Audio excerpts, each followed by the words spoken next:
നിയമസഭാ തെരഞ്ഞെടുപ്പിൽ തിരുവനന്തപുരത്ത് സൂപ്പർ പോരാട്ടം നടത്തുന്ന നിയമമണ്ഡലത്തിൽ അപ്രതീക്ഷിത സ്ഥാനാർത്ഥിയെ അവതരിപ്പിക്കാൻ കോൺഗ്രസ് നീക്കം. KSU നേതാവും തിരുവനന്തപുരം കോർപ്പറേഷൻ കൌൺസിലറുമായ വൈഷ്ണ സുരേഷിനെയാണ് കോൺഗ്രസ് ഏറ്റവും ഒടുവിൽ പരിഗണിക്കുന്നത്. നിലവിൽ തിരുവനന്തപുരം കോർപ്പറേഷനിൽ മുട്ട വാർഡിൽ നിന്നുള്ള കൌൺസിലറാണ് വൈഷ്ണ. കോർപ്പറേഷൻ തെരഞ്ഞെടുപ്പിൽ വൈഷ്ണയുടെ സ്ഥാനാർത്ഥിത്വത്തിനെതിരെ CPM രംഗത്ത് വന്നത് ഏറെ വിവാദമായിരുന്നു. CPMന്റെ പരാതിയെ തുടർന്ന് വൈഷ്ണയുടെ സ്ഥാനാർത്ഥിത്വം തെരഞ്ഞെടുപ്പ് കമ്മീഷൻ തള്ളുകയും ചെയ്തിരുന്നു. ഒടുവിൽ ഹൈക്കോടതി തീർപ്പ് കൽപ്പിച്ചതോടെയാണ് വൈഷ്ണയ്ക്ക് മത്സരിക്കാൻ സാഹചര്യമൊരുങ്ങിയത്. വാശിയേറിയ പോരാട്ടത്തിൽ വിജയിച്ച വൈഷ്ണ കൌൺസിലറാവുകയും ചെയ്തു. മന്ത്രി V ശിവൻകുട്ടിയും BJP സംസ്ഥാന അധ്യക്ഷൻ രാജു ചന്ദ്രശേഖറുമാണ് നേമത്ത് യഥാക്രമം CPM BJP സ്ഥാനാർത്ഥികൾ.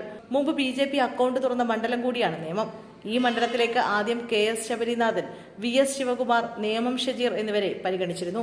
എന്നാൽ ശിവകുമാറും ശബരിനാഥനും തിരുവനന്തപുരം സെൻട്രലിൽ മത്സരിക്കാനാണ് താൽപര്യം പ്രകടിപ്പിച്ചത്.